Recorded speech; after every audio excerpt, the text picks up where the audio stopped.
Hello, Shura. Hi. Thank you so much for agreeing to this interview. I appreciate it a lot. How are you these days? I think as all artists at this point. So Mhm. I have had moments of panic because since I lead choirs, one choir in Paris, one choir in Holland, I have concerts as a singer and I do workshops, meditative voice with voice. So on mysticism, but with voice, and everything has been cancelled. Mhm. So then one has to reinvent oneself. I do a few Zoom things, choir, a few choir things on Zoom, but it's not really choir. It's just, I teach a song and I see people mimic and then I know they sing. So it's not making music, it's not what it is. It's just making sure that your community continues in some sense, that people feel that they are part of a Yiddish Weltele. And and I have a few requests now to do like little performances, more private or for very small groups with me and myself, or with the cellist Michael Rudolph. So it's very small. And my sister is going to be married soon, and even with all of these restrictions, I will perform once with my ensemble Novaya Shira, but that's all private in a sense. So. And for the rest, I get help from the government and I get help from friends and people that believe in my work.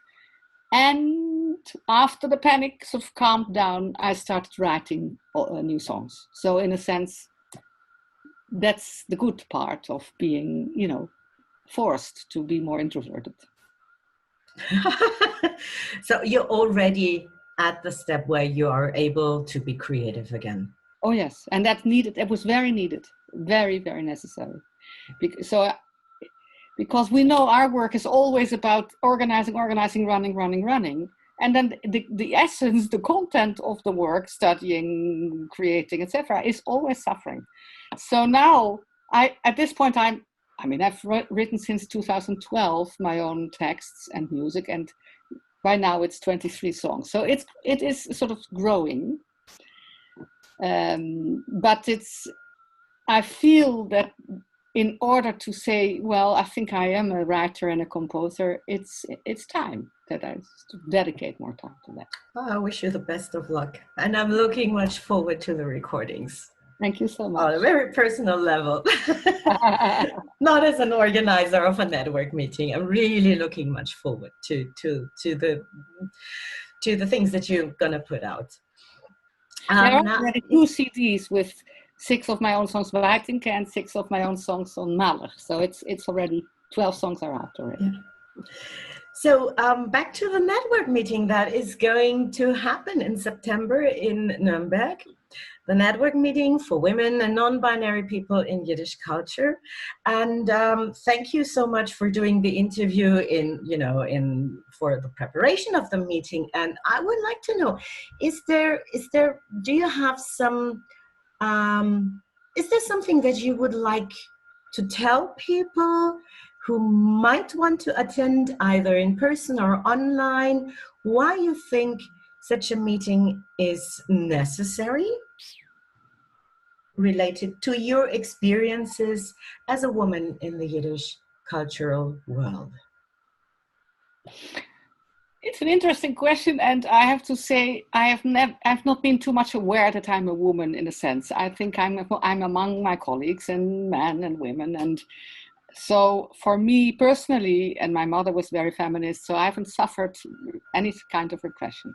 But when I speak of Yiddish culture, it's very important because, as we all know, the female Yiddish writers, poets, are much less known than the men. So I would love when there comes a real interest in terms of content of studying who was Malka Heifetz, who was Rochel Korn, who is Anna Margolin, start to work on their texts, and because it's our history, and I think when we work on content together of female writers, we get much more in touch of what we're doing now. I hope so that we will get to this point. And if not now, then it might be a start. Because Yeah. I always, I mean, Mira Rafalovic, my dearest person in my life, who organized 2 very important Yiddish festivals in Amsterdam, she knew that when she started in 91, it was a start of giving the richness of the whole kaleidoscope, or the wing of the golden peacock with all its colors. And it was a start. And after that, many festivals followed, different kinds of festivals. But it's always an impetus, a start, where, you know, I'm very grateful that you're doing it, because it can create an interest in female Yiddish literature and poetry. And one more last question that I'm asking every one of my interview partners. Like, when you look back at your life as an artist, as a human being, which is, you know, you can't separate it. Is there an advice that you would like to give your younger self? My younger self, or my younger self, I'm not sure, or younger colleagues, or No, your younger self, like things that you probably would have done differently if you had known how the situation would be. I know. That's a very deep question. I think, it's a very deep question.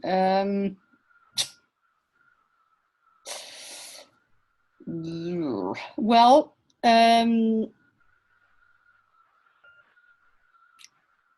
it's a very personal question. I will answer personally, because otherwise it's not interesting. So, my whole life I struggled with, you know, when you concentrate on your work and on your things, are you then enough of a generous person to the needs of other people? Which is, in fact, it's a non-question. In fact, if you do what you need to do for yourself, which means your work, you are more for someone else as well. You share more, you radiate more, you give more.